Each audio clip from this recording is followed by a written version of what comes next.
नमस्ते। आज ना हम एक बहुत ही कमाल के सफर पर निकलने वाले हैं, पृथ्वी के एकदम सेंटर तक। चलिए पता लगाते हैं कि हमारे पैरों के ठीक नीचे आखिर छुपा क्या है। देखिए, हम सब पृथ्वी को बाहर से तो जानते ही हैं, है ना? बड़े बड़े महाद्वीप हैं, गहरे महासागर हैं।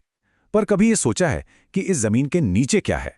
आज हम इसी बड़े रहस्य से पर्दा उठाने वाले हैं।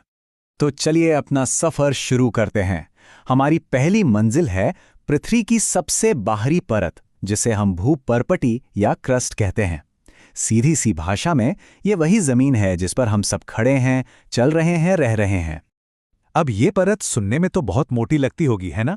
लेकिन असल में अगर पूरी पृथ्वी को एक सेब मान लें तो ये परत उसके छिलके जितनी ही पतली है, बस इतनी सी।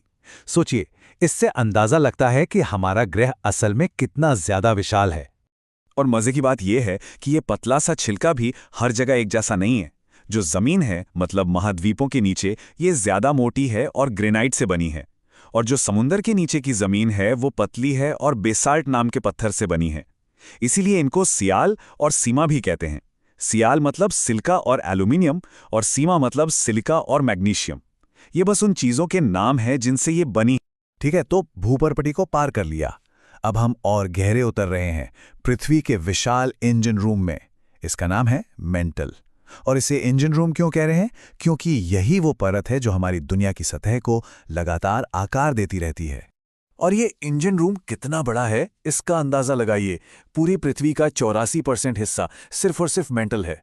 मतलब जो भूपर्पटी है वो तो इसके सामने कुछ भी नहीं है, बस 1%। इसका सीधा सा मतलब है कि हमारे ग्रह का लगभग पूरा का पूरा हिस्सा हमारी नजरों से एकदम छिपा हुआ है।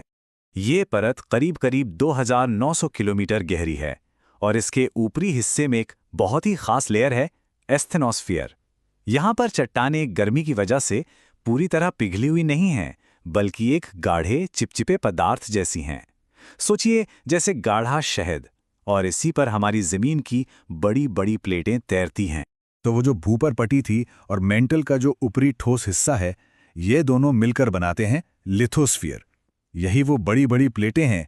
और जैसा मैंने बताया, जब ये प्लेटें नीचे की उस शहद जैसी परत पर खिसकती हैं, एक दूसरे से टकराती हैं, तभी तो भूकंप आते हैं और ज्वालामुखी फटते हैं। चलिए अब और भी गहरा उतरते हैं। हम अपने सफर की आखिरी और सबसे रोमांचक मंजिल पर पहुंच गए हैं, पृथ्वी का केंद्रक यानी कि द कोर। ये हमारे ग्रह का धधकता हुआ रहस्यमयी दिल है। यहाँ का तापमान हमारी सोच से भी परे है। जो अंदरूनी केंद्रक है उसका तापमान पता है कितना? लगभग 6000 डिग्री सेल्सियस। सोचकर भी हैरानी होती है। 6000 डिग्री सेल्सियस, ये कितना गर्म होता है? ये उतना ही गर्म है जितनी हमारे सूरज की सतह। जी हाँ, सूरज की सतह जितना गर्म। ऐसा लगता है मानो पृथ्वी के अंदर ही एक छोटा सा सूरज धधक रहा है। अब ये जो केंद्रक है, ये भी असल में 2 हिस्सों में बटा हुआ है। जो बाहरी हिस्सा है वो पिघले हुए लोहे और निकल का एक समंदर है। और जब ये घूमता है ना, तो इसी से पृथ्वी का चुंबकीय क्षेत्र बनता है। ये वही अदृश्य ढाल है जो हमें सूरज की खतरनाक किरणों से बचाती है। और इसके भी अंदर जो आंतरिक केंद्रक है वो इतना ज्यादा दबाव में है कि पिघलने के बजाय एकदम ठोस। तो ये थी हमारी यात्रा, एकदम सतह से लेकर पृथ्वी के दिल तक।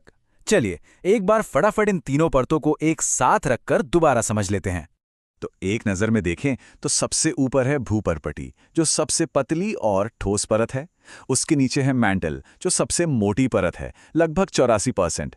और फिर सबसे अंदर है केंद्रक, जो कि बेहद गर्म है, 2 हिस्सों में बटा है और हमारे चुंबकीय क्षेत्र का पावर हाउस है। और अब जाते जाते एक सवाल छोड़ जाते हैं। हमने जाना कि पृथ्वी का केंद्रक ही हमारे ग्रह के चुंबकीय कवच को बनाता है, जो हमें बचाता है। पर जरा सोचिए, अगर ये धधकता हुआ इंजन कभी ठंडा पड़ गया तो पृथ्वी पर जीवन का क्या होगा?